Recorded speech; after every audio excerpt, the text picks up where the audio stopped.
Arizona football hits a new low under Brent Brennan. What role does the media have in this? What role does Brent Brennan have in this?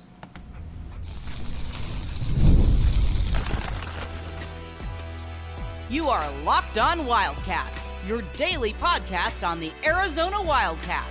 Part of the Locked On Podcast Network, your team every day. Thanks for keeping it locked on Wildcats. I am your host, Mike Luke. This show is brought to you today by FanDuel. Check it out. Place your first $5 bet and you'll get started at $200 in bonus bets guaranteed. Visit FanDuel.com to get started. All right, Arizona football loses to West Virginia in bad fashion. To put it mildly, West Virginia is not a good football team. West Virginia, Brent Brennan was talking about in the press conference about how West Virginia was, about how Arizona is injured and about how he believes that this team can be good. They just haven't been able to show it because of all the injuries. Well, this to me was kind of that game where that should fall on deaf ears for absolutely everybody. West Virginia didn't have its quarterback, its best offensive lineman, and its best defensive player. And they still came in here and beat Arizona. To put it mildly, this has been a terrible coaching job by Brent Brennan. I don't know what else to say. This team is, when you look around the landscape of college football, maybe outside of Florida State and maybe a team or two, this has probably been the most disappointing team out there, and it starts obviously at the top. Now, let's talk about some of the decisions here that have really gotten Arizona to this point.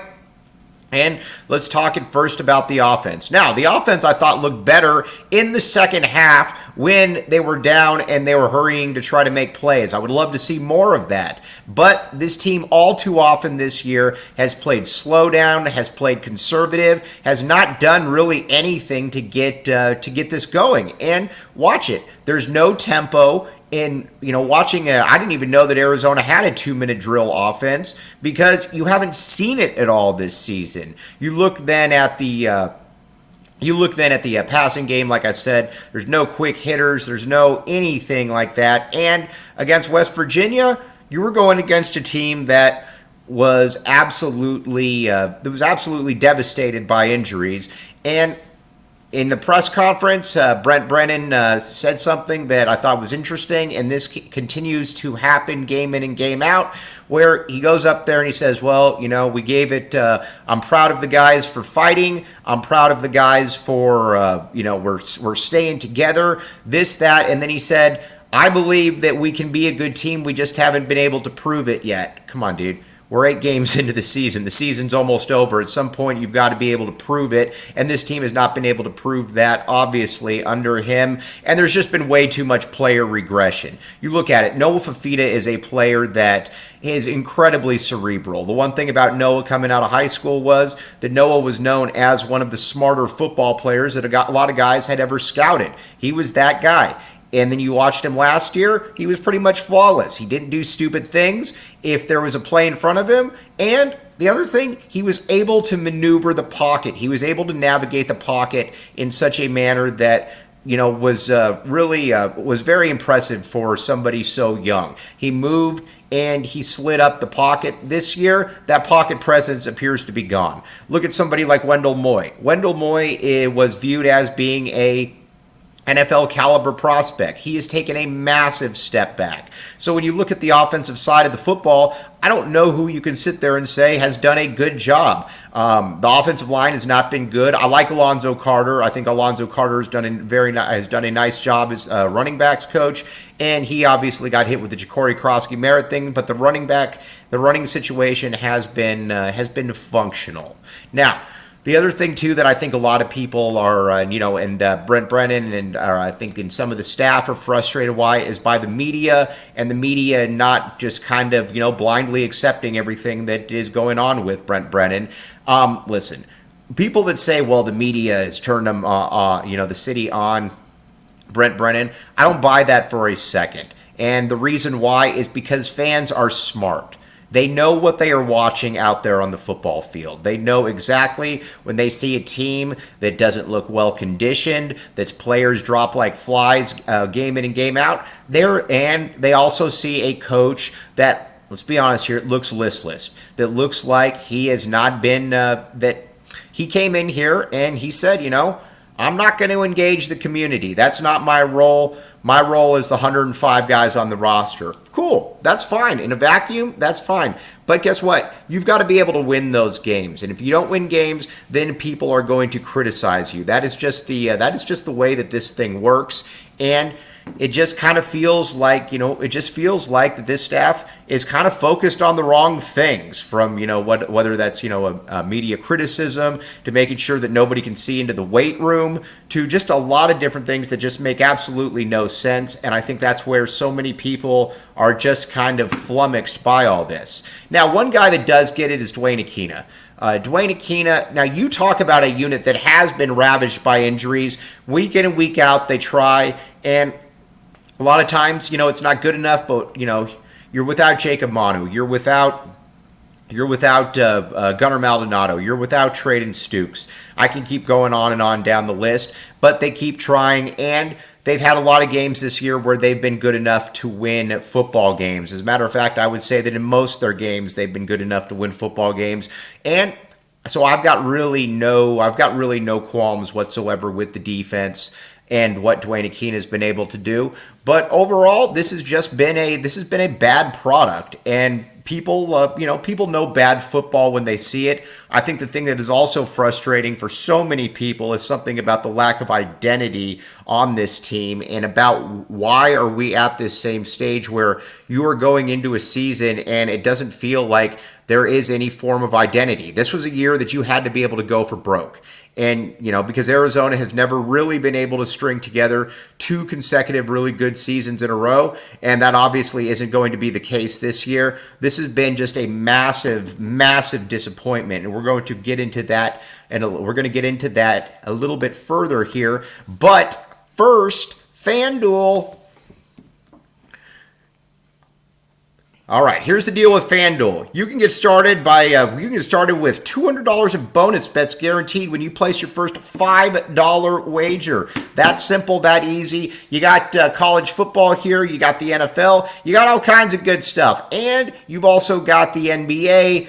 College basketball is right around the corner. If you got a really good idea on something that is going to occur, go ahead and check it out, FanDuel. And FanDuel is also, you can look ahead to games. You can bet ahead on games, and you will thank me for that one as well. So again, go ahead, check it out, FanDuel.com.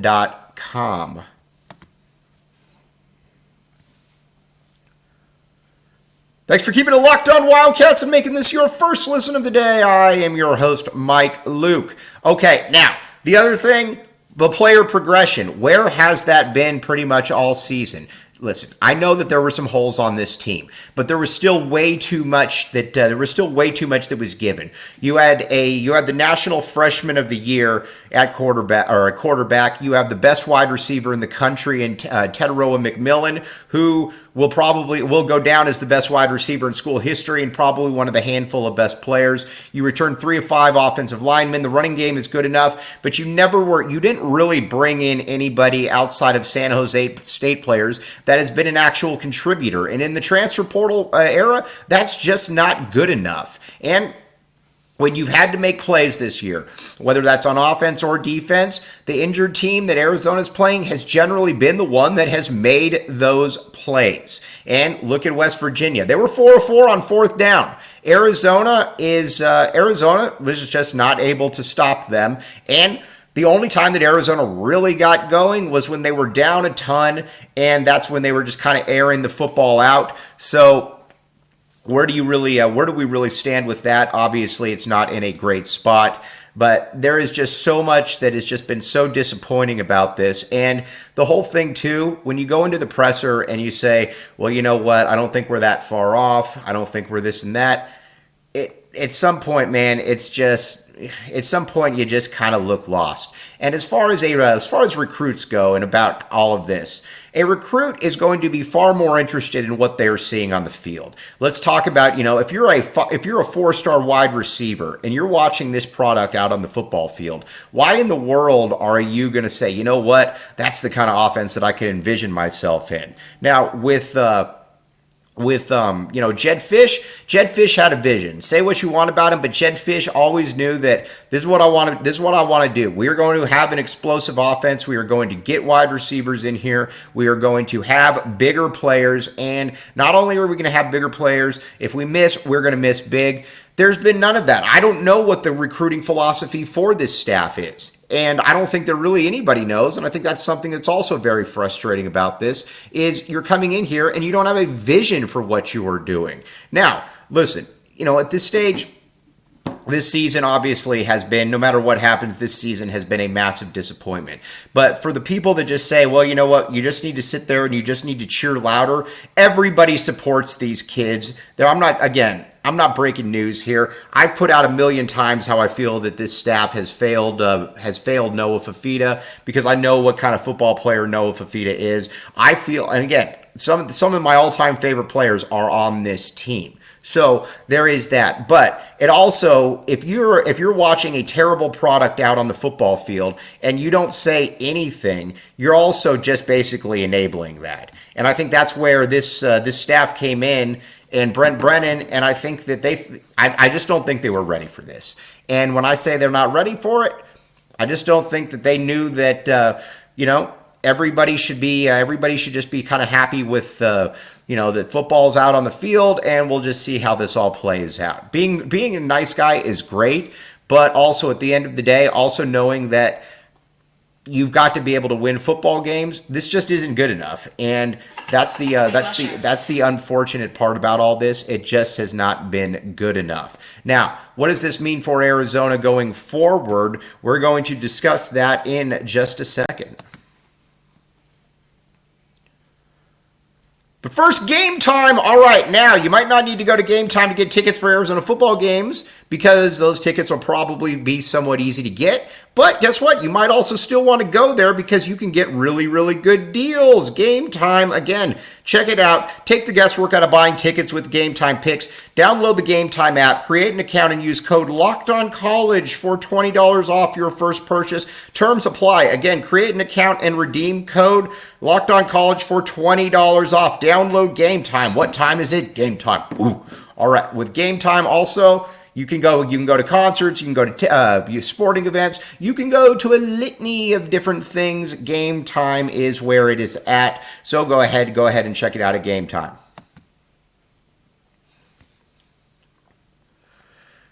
Thanks for keeping it locked on Wildcats and making this your first listen of the day. All right, now I think the question that's scary for everybody is, what is next for Arizona football? Because your best recruits are now starting to take visits because, well, guess what? You look at the product and you're probably not too impressed. And I think that's what's so concerning for so many fans is, what is next for the U of A? Because this generally, you don't lose a Tetaroa McMillan and get better. You generally don't lose a Jonas Savanea and get better. You generally don't lose a Takario Davis and get better. With the way the transfer portal is, with the transfer portal the way that it is, you don't know exactly.